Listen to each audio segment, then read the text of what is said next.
Yeah, morning. So I thought I'd just do a video about the current prison system problem that we have about the overcrowding and them wanting a new prison.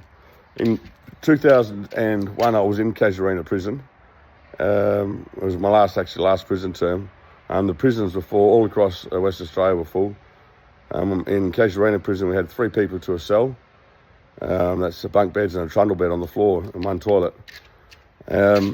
Everyone was excited about this new prison because it was going to relieve the load on the prison system, even the prisoners, so we weren't squished in like sardines.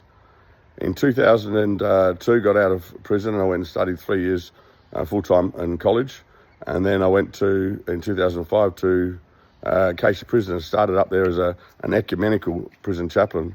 And the word ecumenical means a chaplain that caters for people for all faiths, not just the Christian faith, but Muslims, Buddhists, Hindus. So I worked at Acacia Prison for 3 days a week for 5 years, from 2005 to 2010. And over that 5 years, I've seen the prison numbers go from 200 in Acacia Prison up to about 700, 800. And that 5 years that I was in the prison system up at Acacia, I've seen prisoners go in, out, in, out, in, out. And it was the same revolving door that I had ever since I was a child from the age of 9. I spent 7 years as a child in juvenile detention in Longmore, another 2 years in Riverbank, and I've also spent time in all the prisons in West Australia as a prisoner. But having that 5 years at Acacia Prison, seeing these people go in, out, in, out, in, out, the same people time and time again, and the prison numbers quadruple, was clearly there was a problem. In 2010, I finished at Acacia Prison, and I became a full-time volunteer, and I'd basically help around on the streets. I had a lot of people come to me and ask me to help them change their life like I changed mine. So I used to volunteer at a lot of different rehabs from 2010 to 2012. And all these people that used to come to me for help, I'd take them to rehabs, various rehabs.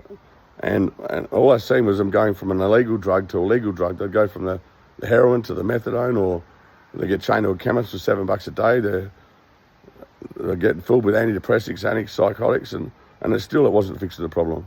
So in 2012 it was, I started Shalom, and I just started to mentoring people. I thought I'll have a go at Struth. I've spent 26 years in and out of prisons and institutions. I spent 3 years in college, 5 years as an ecumenical chaplain, 2.5 years volunteering with the homeless and out on the streets. And so I thought I'd use what it is that I've learned to help people to change their life, and different than what the prison system was doing. Now, today's 2025. We have 2,200 prisoners in Acacia.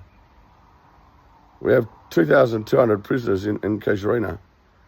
Hakea is absolutely overflowing. Youth crime is overflowing. The prison system, it doesn't actually work. When you put a person in prison, you've got to learn to project an image that people perceive to fit in with where you are.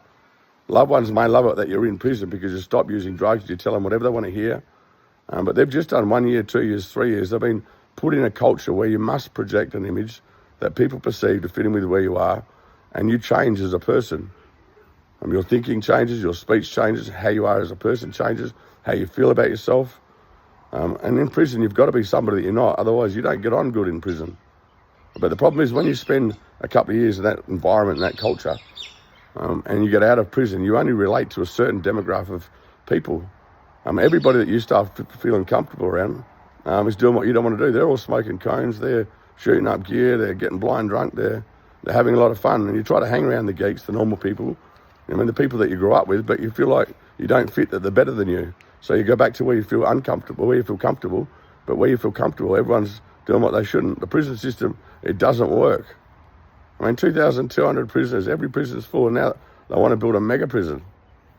I honestly believe that I have the answer for the prison system, and I also believe that I have the answer for the youth justice. You can class addiction in 5 categories. It's A, B, C, D, and E. A is someone who's just starting off. A B is oh, this is okay, I'm having fun. C and a D, they're loving what they're doing. They don't get conviction anymore. They're smoking cones, drinking, starts up on a Friday, Saturday, Sunday, Monday, Friday, Sunday, and now it starts going every day a week. That's C and a D, and an E is someone that hits the brick wall. But there's 3 E's. The E that hits the brick wall has options.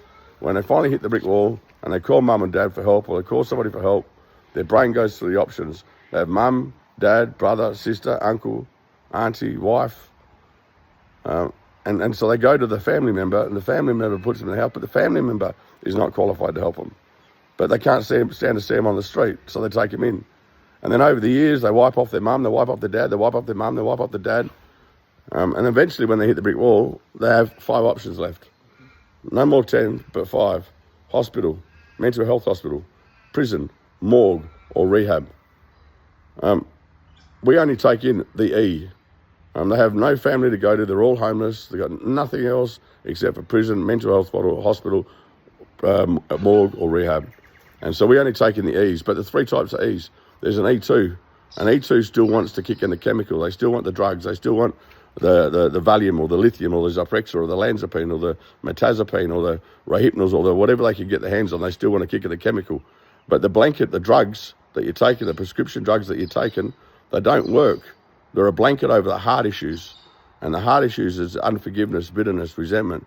The heart issues are separation of mum and dad, childhood trauma. You don't feel like you fit with mum, you don't feel like you fit with dad. And then you find your identity around people doing stuff that you've never done before and you know that you shouldn't do.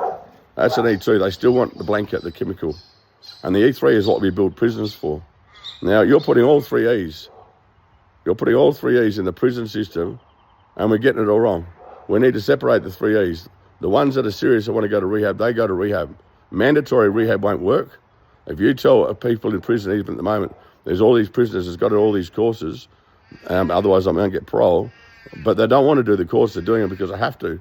Now, you put 20 people in a room and say, all of you do the courses. If 2 want to do them and 18 don't want to do them, the 18 unstuff it up for the 2 that do. So you've got to separate the serious from the non-serious. The E's, they're great for rehabilitation centres. The E2, they need drug and alcohol education and training. You know, I mean, they're not going to stop. They're not ready yet. They still want that kick of the chemical. They like it. And the E3 is what we build prisons for.